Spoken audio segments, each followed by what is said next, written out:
Et bienvenue à toutes et celles qui nous ont rejoints pour cette deuxième table ronde de ces 24 heures pour rebondir dans les territoires. 11h30, 12h15, cette thématique, cette table ronde a pour thématique les réseaux d'accompagnement. Nous allons voir avec les invités de cette table ronde comment vous pouvez obtenir des informations précises et précieuses auprès des services des chambres consulaires. Et il faut préciser que cette journée met l'accent bien sûr sur l'Indre, mais quelle que soit la région où vous êtes, vous trouverez quasiment les mêmes structures que celles que nous allons vous présenter dans cette table ronde, en l'occurrence les chambres consulaires et les BGE, entre autres. Alors, Christophe Abadi, bonjour. Vous êtes directeur de la formation de l'emploi et des compétences à la CCI Centre Val-de-Loire. Soyez le bienvenu. Merci, bonjour Frédéric, bonjour à tous. Bonjour. Alors, il faut préciser qu'en région Centre Val-de-Loire, il existe 6 CCI territoriales. Et quels services proposent-elles à celles et ceux qui arrivent dans votre région avec un projet de création ou de reprise d'entreprise, et souvent d'ailleurs avec leur famille? Nous avons plein de possibilités. Donc oui, effectivement, nous avons 6 CCI territoriales qui sont rattachées à une CCI de région. Tout ce petit monde, effectivement, œuvre pour accueillir, bon an, mal an, nous tournons autour de plus de 2000 personnes qui sont accueillies, accompagnées et formées également à la création et reprise d'entreprise pour la région centre.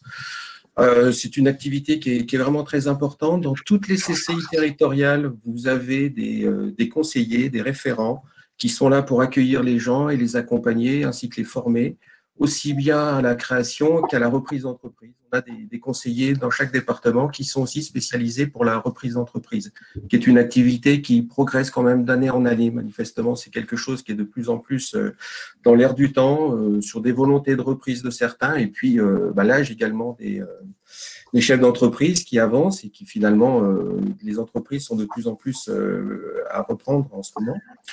Et comment ça se passe concrètement? Oui. Concrètement, on peut prendre rendez-vous pour venir vous voir Exactement, les conseillers sont disponibles. Il suffit de pousser la porte d'une chambre de commerce et puis effectivement d'aller voir son conseiller qui va prendre en charge effectivement votre projet. Alors, quelle que soit la maturité en fait du projet, à chaque étape, il est toujours bon d'aller prendre conseil, d'avancer en fait, de maturer cette volonté de créer ou de reprendre. C'est vraiment très, très important de privilégier ces échanges. Et là, pour le coup, nous avons des conseillers qui sont très aguerris, puisque historiquement, c'est quand même une activité qui est très forte au sein de notre réseau. Et donc, il faut vraiment forcer les gens ou pousser les gens à venir, à dialoguer avec des conseillers. Pas forcément d'ailleurs, là, je ferai la transition avec mes collègues, mais c'est important d'aller voir la multiplicité des acteurs, en fait, puisque quand on a un projet de création, tout d'abord, il y a le feeling avec le conseiller que vous rencontrez qui est extrêmement important. Et puis ensuite, vous avez tout un accès, vous avez énormément de possibilités d'accompagnement, de formation à la création qui sont proposées par, par un grand nombre de structures, en fait. Et c'est très important d'identifier la structure la plus appropriée, en fait, à votre projet. Et le conseiller également qui sera à même de vous accompagner. Il y a vraiment une relation de proximité quand vous avez ce type de projet à créer avec votre conseiller. C'est extrêmement important. Et donc, c'est important, j'imagine, d'avoir toutes les cartes, les bonnes cartes dans son jeu pour pouvoir se lancer, d'avoir toutes les informations, mais aussi peut-être d'être formé aussi, et d'être bien préparé pour se lancer. Oui, bien évidemment. Vous avez les 3 structures qui sont représentées ici, soit la BGE par Eric Massé ou le réseau des CMA par Tony. En fait, chacun propose effectivement des accompagnements un peu particuliers, mais vous avez un socle commun. Donc, c'est quand même extrêmement important d'aller voir ces différentes structures pour trouver celle la plus adaptée pour vos accompagnements. Sur la partie purement chambre de commerce et d'industrie, il est vrai que nous avons aussi développé et ça a été une volonté par le conseil régional également, qui est aussi présent, je crois, dans cette journée, pour développer des activités de formation de façon très importante au niveau de la région. Et il est vrai que notre réseau propose des actions de formation vraiment très, très variées pour accompagner au mieux le développement des créateurs ou des repreneurs. En fait, on est en capacité de suivre toutes les grandes étapes de développement d'une entreprise, de la création jusqu'au recrutement, jusqu'à son développement, le développement à l'international, par exemple. Donc, et à chaque étape, en fait, on est en capacité d'accompagner pour faire évoluer les compétences des personnes à la manœuvre pour aller au mieux dans le développement de l'entreprise ou de leur projet. Et alors, à quel moment vraiment vous intervenez dans le parcours d'un entrepreneur? Dès que le projet est embryonnaire, il est important d'aller voir un conseiller qui pourra vous expliquer la démarche ou la procédure. Il ne faut pas hésiter, en fait, même si c'est une vague idée, il faut venir voir un professionnel en charge de cet accompagnement. Il pourra vous guider, en fait, sur les différentes possibilités. Et c'est vraiment extrêmement important d'intervenir dès le début, en fait, puisque ça va permettre de maturer. Et ce qui est important, c'est c'est souvent le cas également, on en parle beaucoup dans l'orientation, mais un projet qui est bien mûri, qui est bien pensé dès le départ, il a une grande chance de réussite et d'aboutissement à la fin, si vous voulez.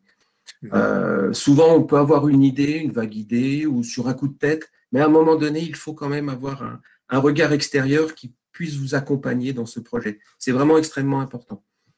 Mais alors, même si ensuite, vous ne prenez pas toutes les options possibles en termes d'accompagnement, de formation, etc., mais c'est important d'avoir un regard extérieur au début de l'aventure. C'est vraiment quelque chose de primordial. Alors, il faut préciser que vous avez aussi mis en place des clubs de créateurs pour suivre un petit peu, justement, pour accompagner régulièrement tout au long de la vie de l'entreprise un contact, une dynamique avec ces entrepreneurs. Oui, ça, c'est effectivement, c'est en quelque sorte notre service après-vente. Oui. C'est-à-dire qu'on trouve que c'est extrêmement important de pouvoir échanger, soit sur des échanges de pratiques. Et bien souvent, on sait que c'est un long parcours du combattant, le processus de création ou de reprise. Et bien souvent, quand on arrive à partager ses problèmes, un problème partagé est quand même un problème souvent en partie résolu, puisque certains ont toujours vécu ce genre de choses. Donc, ça permet d'échanger. Et puis, il y a aussi tout l'aspect, la dimension morale, si vous voulez, ou psychologique. Ces notions de club sont extrêmement importantes. Les créateurs ou repreneurs, quand le projet a abouti, sont toujours très contents de pouvoir échanger, soit avec ceux en cours de procédure, soit avec ceux qui sont déjà dans l'aventure. C'est vraiment extrêmement important. On a un département qui est très proactif, c'est le département du Loiret par rapport à cette animation de club.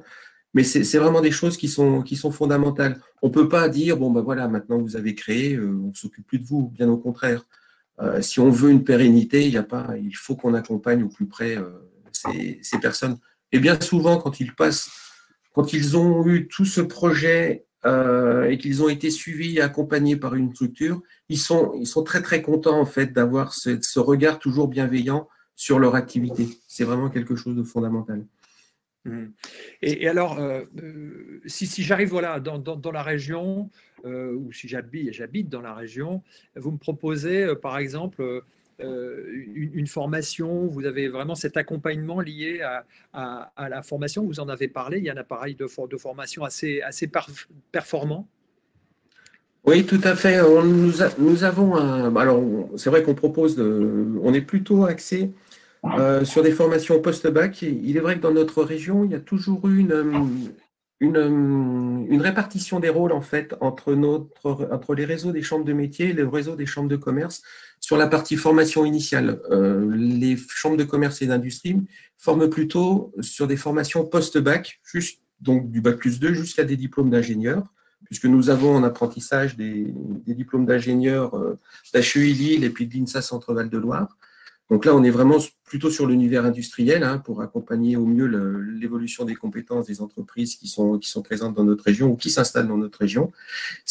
Alors là aussi, le Conseil régional a vraiment été très, très proactif en voulant élever les niveaux de formation qui étaient disponibles sur les territoires parce que ça contribue très, très fortement à l'attractivité des territoires, notamment quand il y a des projets de reprise ou d'implantation de nouvelles entreprises. Ne serait-ce que pour les familles, ça rassure d'avoir des formations d'ingénieurs à proximité.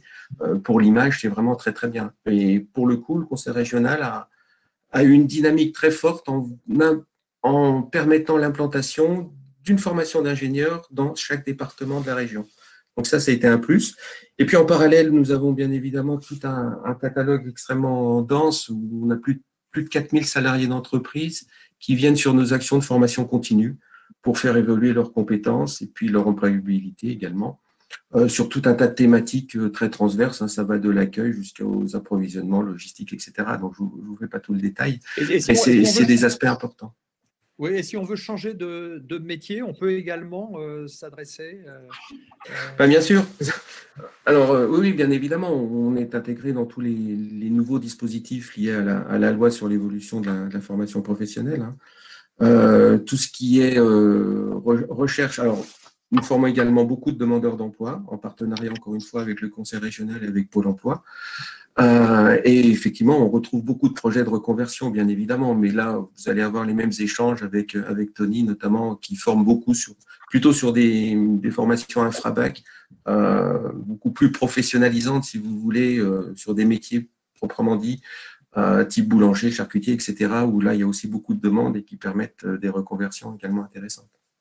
Et pour conclure, vous aidez aussi dans toutes les démarches qu'il peut y avoir, notamment par rapport à la recherche d'emploi pour un conjoint, etc. Ce sont oui, ça se fait. Effectivement, ça se fait beaucoup en partenariat, notamment avec les métropoles. Comme tout bon réseau consulaire, nous avons des relations assez étroites avec les métropoles sur lesquelles nous sommes. Et c'est vrai qu'il y a l'attractivité territoire passe également par l'accompagnement des conjoints, puisque quand on a une implantation d'entreprise, il faut rassurer tout le monde en fait, puisqu'il y a des nouvelles familles qui viennent. Donc bien souvent le projet est lié à une personne, mais cette personne n'est jamais toute seule. Donc c'est clair qu'il y a toute une politique effectivement d'accompagnement sur le retour à l'emploi du conjoint. Qui peut être plus ou moins compliqué sur certains territoires. Donc, c'est vraiment des politiques qui sont très motrices par rapport à ça. Et c'est important. Le conjoint, la famille, il faut arriver à rassurer tout ce petit monde pour être attractif et puis à attirer les meilleurs potentiels pour des développements d'entreprises très pertinents. Bien sûr. Merci beaucoup, Monsieur Abadi, pour toutes ces informations. Et sachez que, bien sûr, toute la structure dont vous êtes directeur, vous accueille, bien sûr, les bras ouverts, voilà, avec plein de solutions. Tony André, bonjour. Vous êtes directeur régional des entreprises et des territoires à la CMA Centre Val de Loire. Alors, vous êtes co-organisateur, il faut le préciser, on le précisait tout à l'heure en introduction dans les discours de lancement de cette journée. Co-organisateur avec Second Souffle, merci à vous pour cette organisation et cette planification de toutes les tables rondes. Alors, j'aurais un peu question à vous poser. On vient vous voir à quel stade d'avancement de son projet, finalement?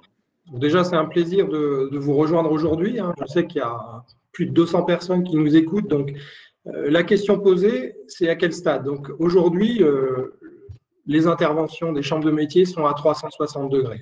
Ce qu'il faut retenir, c'est qu'on soutient tous les projets et on facilite leur émergence, quel que soit le sujet. Donc, pour te répondre, Frédéric, il ne faut surtout pas hésiter à nous contacter. Ensuite, au-delà de ces généralités, pour rentrer dans les prestations que l'on délivre, il y en a plusieurs types.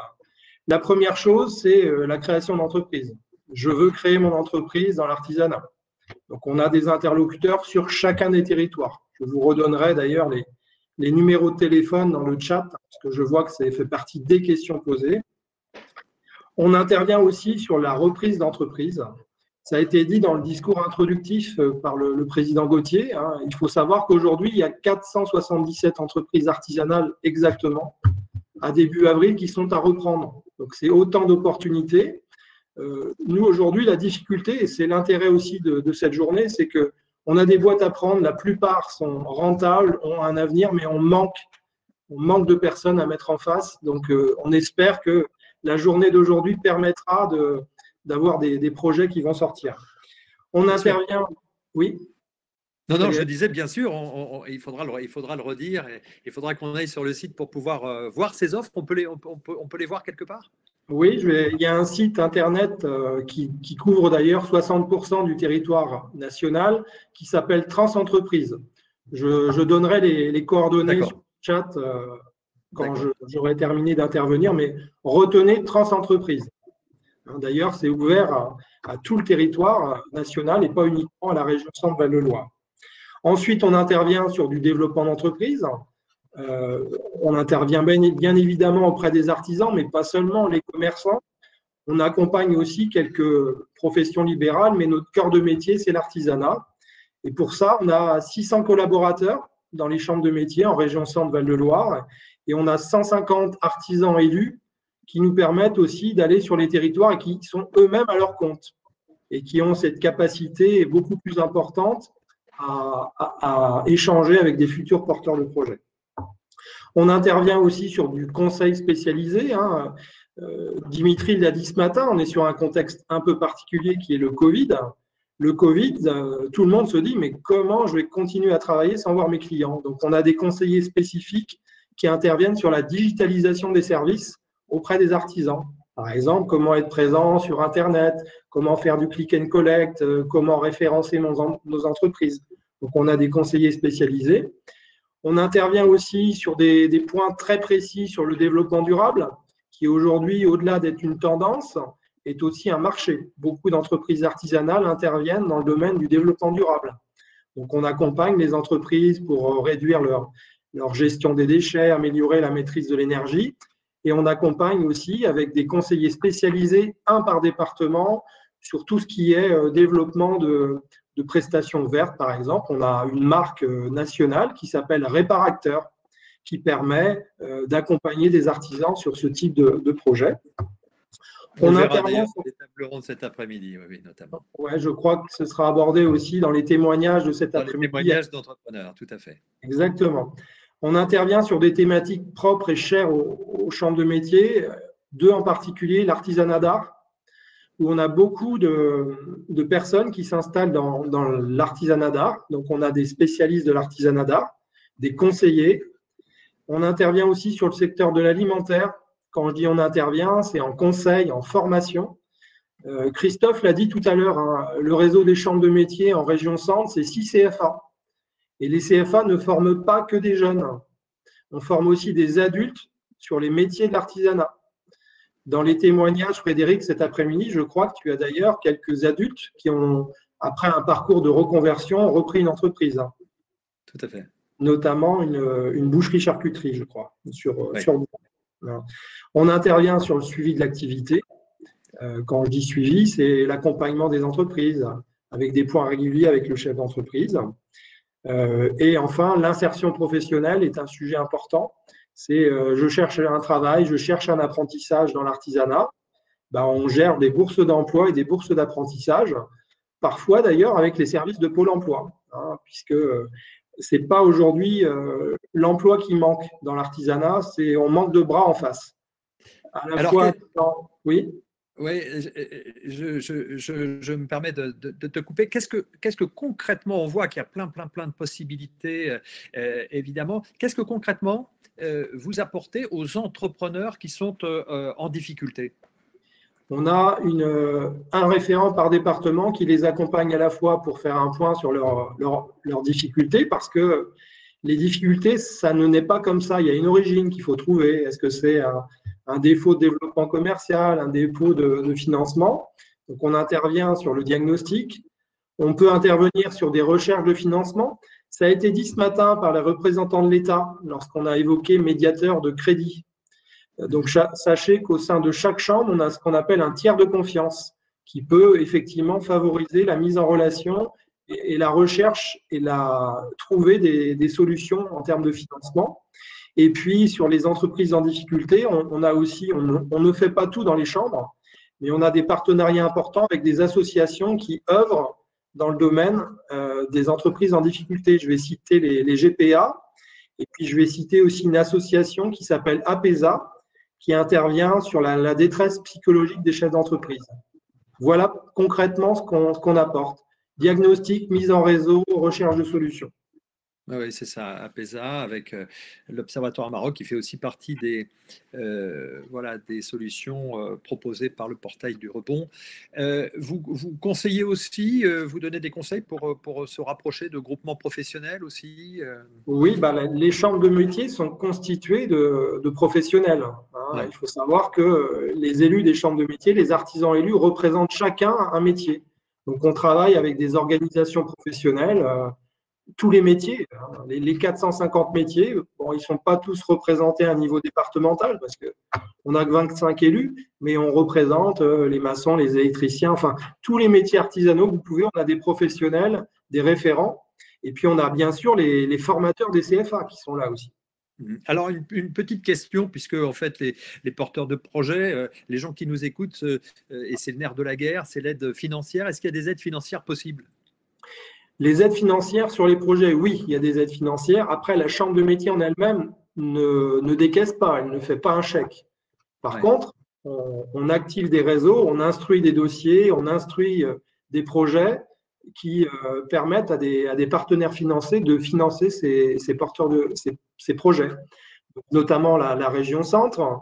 On a cité tout à l'heure Pôle emploi. On a aussi les plateformes d'initiatives locales qui interviennent. Ça a été dit ce matin sur des avances remboursables. Donc, les chambres de métiers sont là pour faciliter l'accès à ces financements.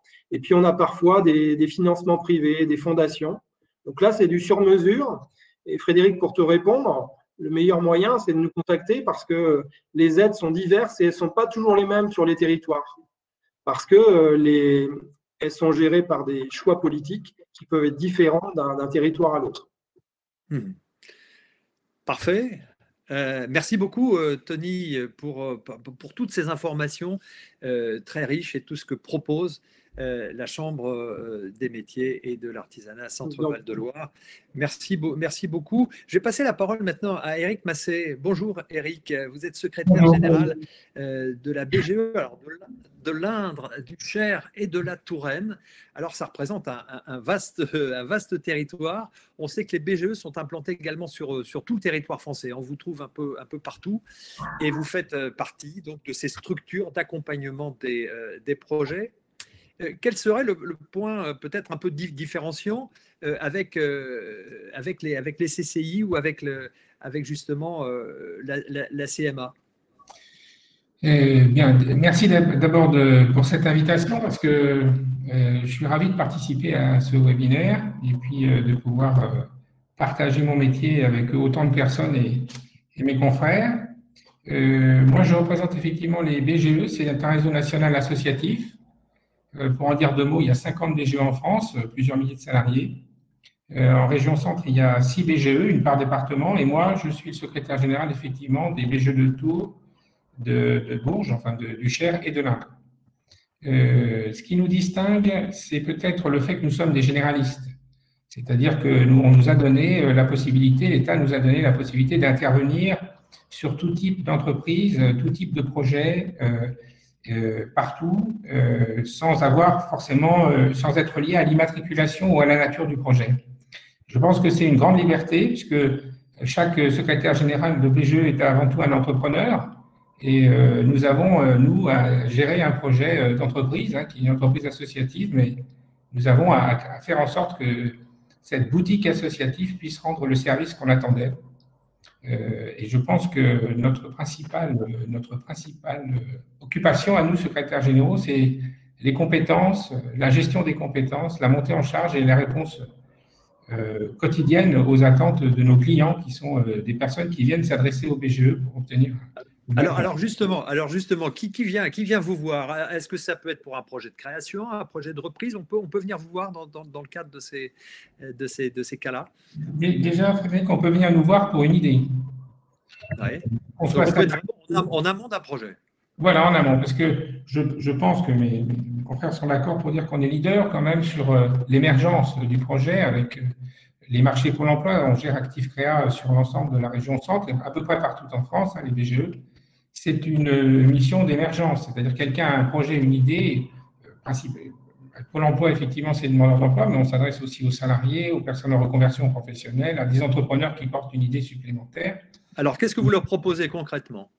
On leur propose de faire le point sur leur idée, de valider avec eux par eux-mêmes, avec des outils, la cohérence homme-projet et de les aider, de les orienter, de les aider à se positionner, à se situer et ensuite à rentrer, quand ils le peuvent, sur un parcours de création d'entreprise ou de retourner vers l'emploi. Et pour ça, nous avons aussi, comme d'autres, des outils qui sont des bilans de compétences, des VAE, des parcours emploi qui permettent un accompagnement renforcé des personnes. Mais notre cœur de métier au BGE en France entière, c'est la création et la reprise d'entreprises. Et donc, nous proposons un parcours d'accompagnement. Quand la phase d'émergence est passée, cette phase de positionnement d'un projet, on propose un parcours d'accompagnement. Juste un point, nous avons, avec la Banque publique d'investissement, dans les quartiers sensibles politiques de la ville et maintenant bientôt dans les zones rurales aussi, des points d'accueil à émergence. Sur Bourges, Châteauroux, Orléans, Blois, Chartres, il y a ces dispositifs CitéLab qui sont des dispositifs de proximité pour favoriser la rencontre avec quelqu'un qui pourra positionner. Et puis sur Active Créa, on reçoit quand même plusieurs milliers de personnes par an. Je pense que c'est entre 8 et 10 000 potentiels créateurs d'entreprises à l'échelle régionale. Alors, est-ce que vous pouvez nous parler de ce bureau virtuel? Oui. C'est un logiciel, c'est ça? C'est un logiciel. Vous savez, on est à l'heure de tout ce qui... Enfin, aujourd'hui, c'est super. Je vois les échanges qui se succèdent les uns derrière les autres et qui permettent la mise en réseau. Le bureau virtuel, c'est un peu ça en grand plus grand, puisque le réseau national des BGE aujourd'hui, il y a plusieurs milliers de personnes qui utilisent le bureau virtuel des BGE. Depuis le 1er janvier, on a un nouvel outil de travail. À chaque fois qu'un entrepreneur porte un projet d'accompagnement de création d'entreprise, on lui ouvre le bureau virtuel. C'est un espace personnel de travail qui permet de conjuguer du temps d'information, du temps de prise d'informations réglementaires, mais aussi des ateliers virtuels, des ateliers collectifs, de la formation, de la mise en réseau, de l'accès à des événements. Et c'est un système très, très intéressant parce qu'il permet à la fois de travailler avec des partenaires à distance, mais aussi avec son conseiller par des rendez-vous fixés, son projet d'entreprise, et puis aussi d'avoir un guide personnel et d'avoir accès à des informations. C'est très intéressant parce que ça a été monté et créé avec des partenaires et des créateurs d'entreprises qui eux-mêmes avaient fait des business plans en ligne ou qui avaient travaillé à la mise en place de leur projet. Et donc, c'est extrêmement vivant. C'est ce bureau virtuel qui permet d'accéder à des formations collectives ou individuelles, suivant les besoins des porteurs projets, étudier avec eux dans le cadre de l'entretien avec le conseiller BGE, peut donner accès, en fait, à la fin à une certification professionnelle. C'est-à-dire que les parcours d'accompagnement BGE donnent accès à des certifications professionnelles. C'est intéressant quand quelqu'un, après son parcours d'accompagnement, décide de retourner vers l'emploi, par exemple, eh bien, il a une certification professionnelle ou un diplôme qui sanctionne son parcours et qui permet d'enrichir son CV. Et pour être concret, c'est payant ou gratuit, ces prestations-là? Bien sûr, monsieur, ça dépend de votre pédigré. Parce que, par exemple, en région centre, la région, comme on l'entendait tout à l'heure, met en place le pass création pour les personnes demandeurs d'emploi. Et donc, on peut, grâce au mandat d'accompagnement par phase, accompagner un créateur d'entreprise à la fois dans son projet d'accompagnement, à la fois après avec d'autres opérateurs sur son financement et puis en suivi développement.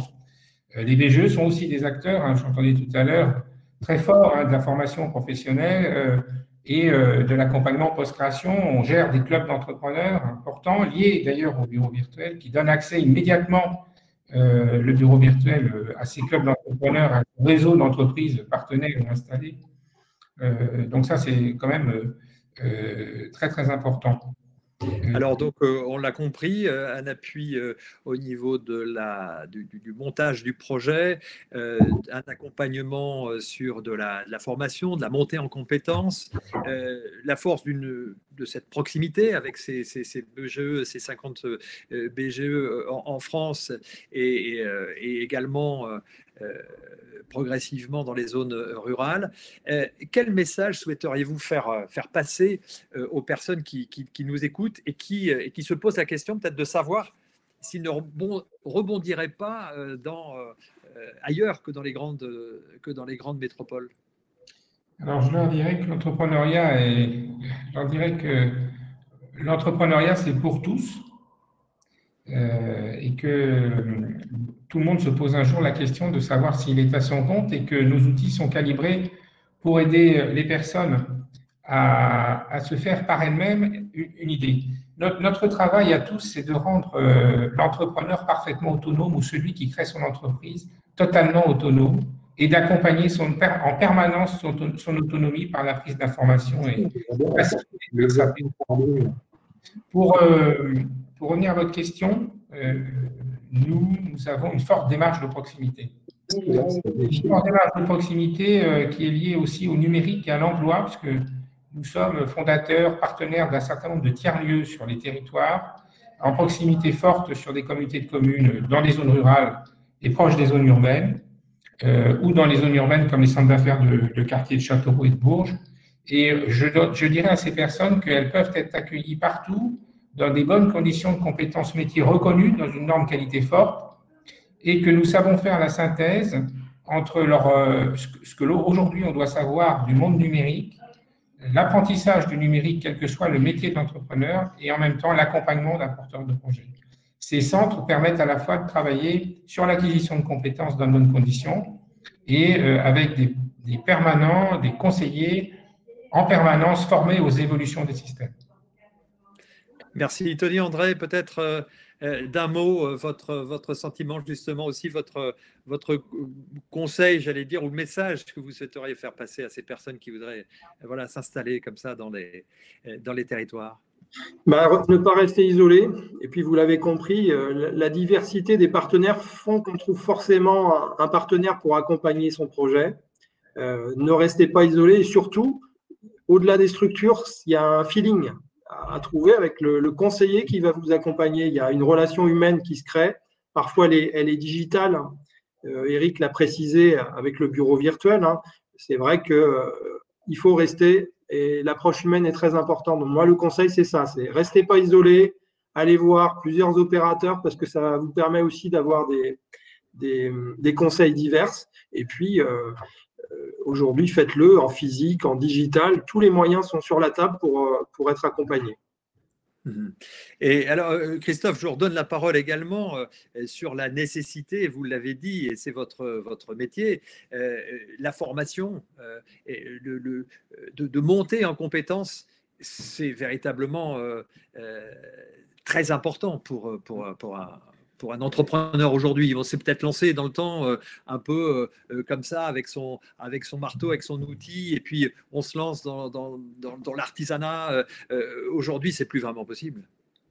Non, mais ce qui est intéressant, c'est que vous avez maintenant tout un tas de possibilités. C'est-à-dire que une fois que le projet commence à mûrir, vous avez effectivement, vous êtes suivi par un conseiller et vous avez tout un tas de possibilités de formation à la création d'entreprise. Et ce qui est quand même extrêmement intéressant à l'heure actuelle, c'est que dans le cadre de ce process de formation, vous pouvez également enrichir vos compétences tout au long de votre process de création. Typiquement, au niveau des chambres de commerce, notre réseau propose des certificats de compétences en entreprise qui sont finançables via le CPF des personnes. Ça permet effectivement de valider des compétences tout au long du parcours qui aboutit finalement à la création de votre entreprise. Et si le projet n'aboutit pas pour une raison ou pour une autre, ce qui peut bien évidemment arriver, vous gardez la maîtrise de ces compétences-là et ça vous permet effectivement de faire valoir, dans votre cas d'un retour à l'emploi, que vous avez effectivement, comme le disait Eric, enrichi votre CV par d'autres compétences qui peuvent effectivement vous faire rebondir sur d'autres jobs. Et ça, c'est vrai que c'est relativement nouveau. C'est l'évolution de la législation qui permet quand même tout un tas de possibilités à travers ces parcours de formation, d'enrichir le parcours proprement dit de formation à la création d'entreprise par d'autres modules de formation. Donc, ça vous permet effectivement d'enrichir très clairement vos compétences. Et ce qui veut dire que le parcours pour la formation à la création d'entreprise, c'est réellement un parcours très, très enrichissant, en fait. C'est pas du tout une fin en soi et ça permet de rebondir. C'est ça qui est vraiment intéressant. Alors, c'est gratuit? Comment ça se passe pour pouvoir s'inscrire chez vous dans ces formations? Bien, après, c'est pareil, c'est un peu ce que disait Tony, c'est-à-dire que selon la localisation et selon les engagements des uns et des autres, vous avez tout un tas de possibilités de financement. par rapport au projet, par rapport au module de formation que vous voulez compléter. Là, c'est difficile d'en faire une liste exhaustive, si vous voulez. Là, pour le coup, on a vraiment nos conseillers qui sont des experts justement sur ces accompagnements, qui sont là aussi pour monter des ingénieries pédagogiques, mais également des ingénieries financières pour accompagner au mieux le projet de la personne. Donc là, c'est du cas par cas, si vous voulez, parce que pour le coup, chaque cas est vraiment individuel.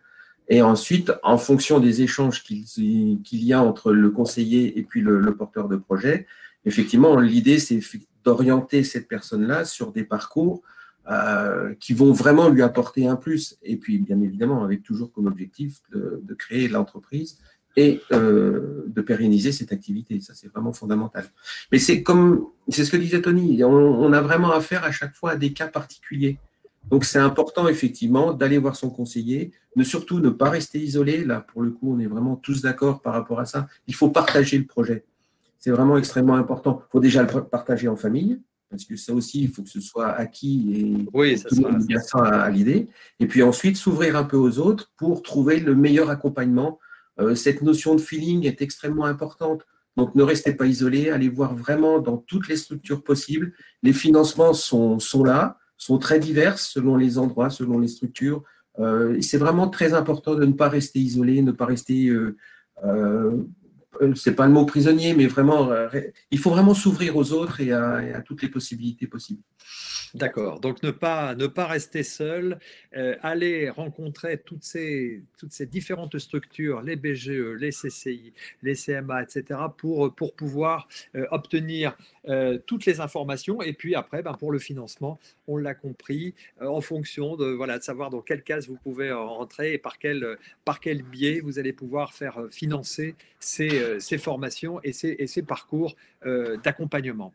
Je vais me tourner vers William Pro, qui est en back-office, que je salue, qu'on n'a pas eu le temps de saluer encore depuis le début de cette matinée, qui est là, qui travaille depuis des jours, des semaines, et qui est en back-office et qui est en charge aussi, entre autres, des éléments techniques, de relever les quelques questions beaucoup de questions qui sont posées à nos invités. Alors, William, est-ce que tu as des choses à nous proposer ?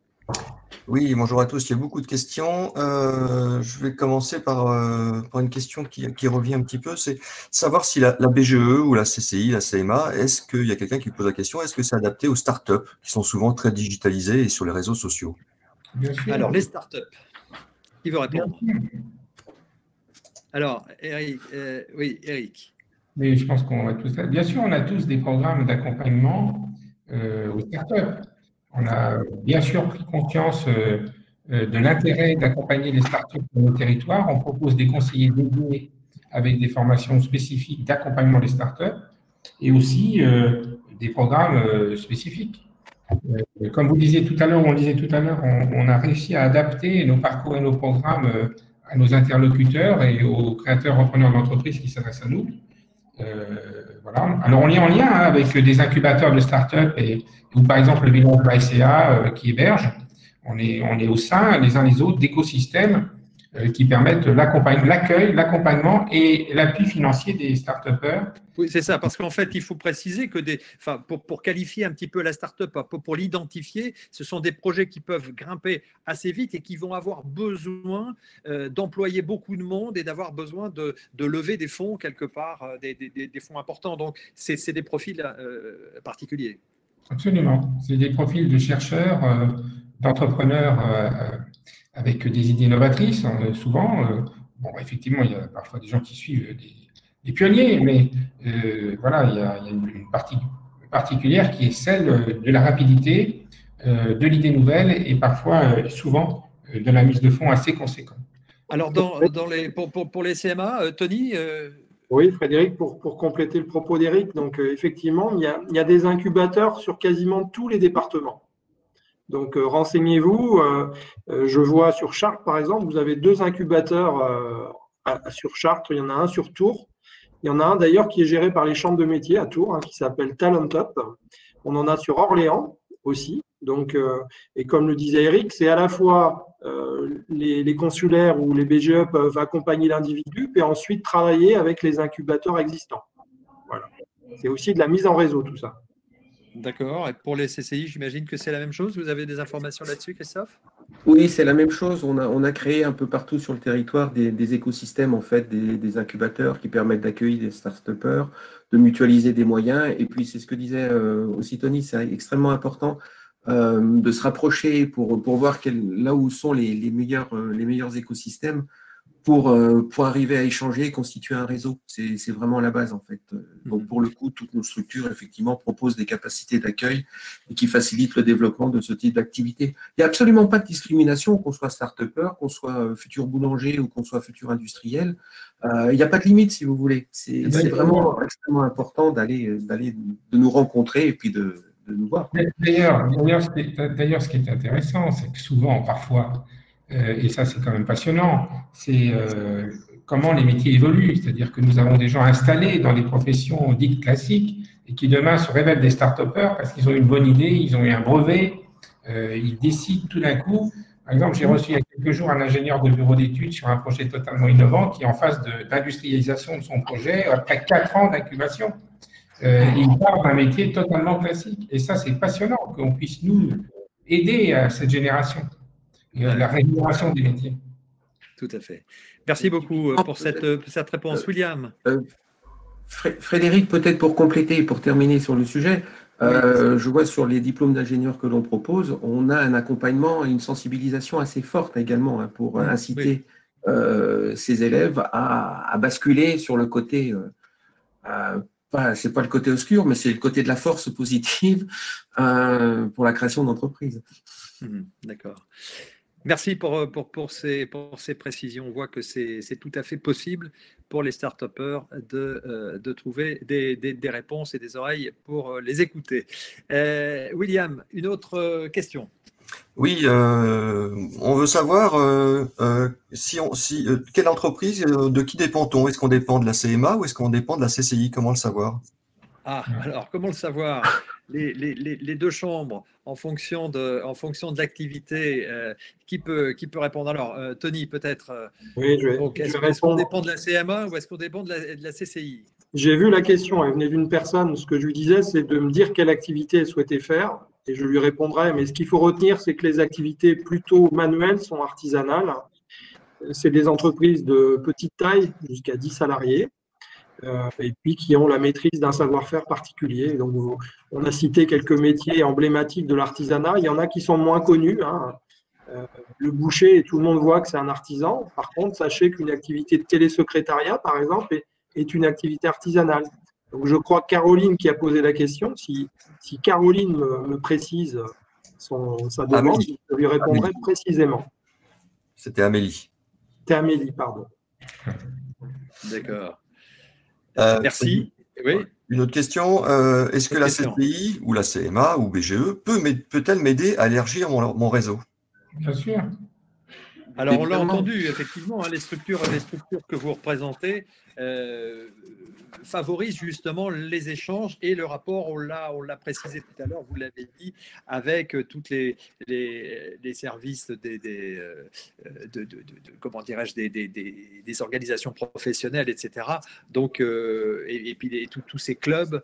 Alors, oui, et puis il y a Frédéric, il y a tout un tas d'événements également qui gravitent autour de nos structures sur lesquels les futurs créateurs, tous ceux qui ont un projet sont conviés effectivement pour échanger et puis avancer. On peut donner un conseil à un entrepreneur, enfin, je pense qu'on sera tous d'accord, c'est de faire partie du maximum de réseaux possibles, avec raison étant gardé. Parce qu'un entrepreneur, nous sommes les premiers exemples, nous ne pouvons pas vivre isolés. Celui qui s'isole perd quand même énormément de moyens.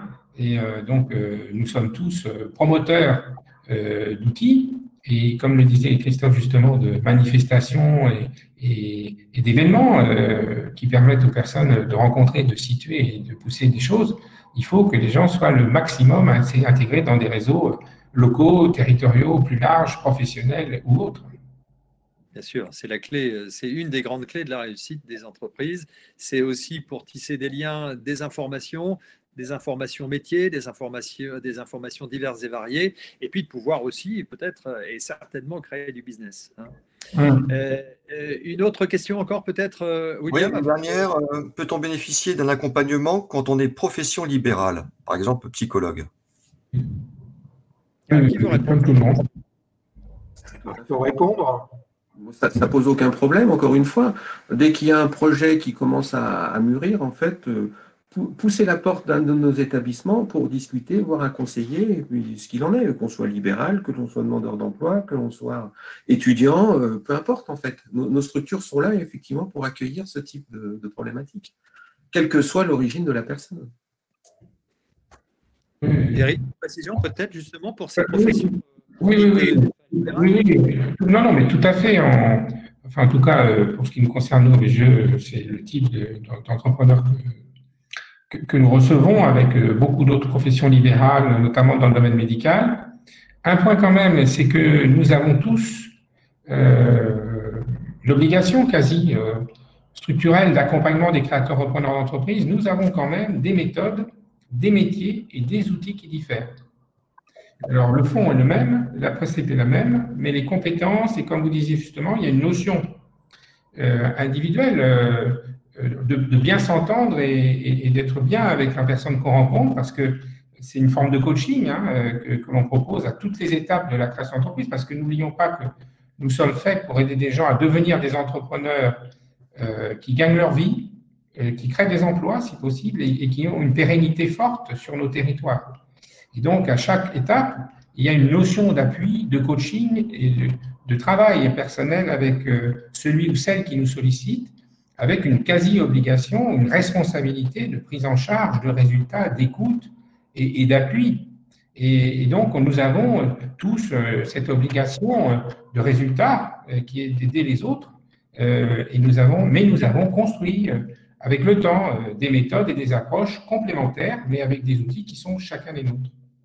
Et c'est vraiment pour travailler à la fois, bien sûr, sur le savoir-faire et sur le savoir-être aussi. Oui.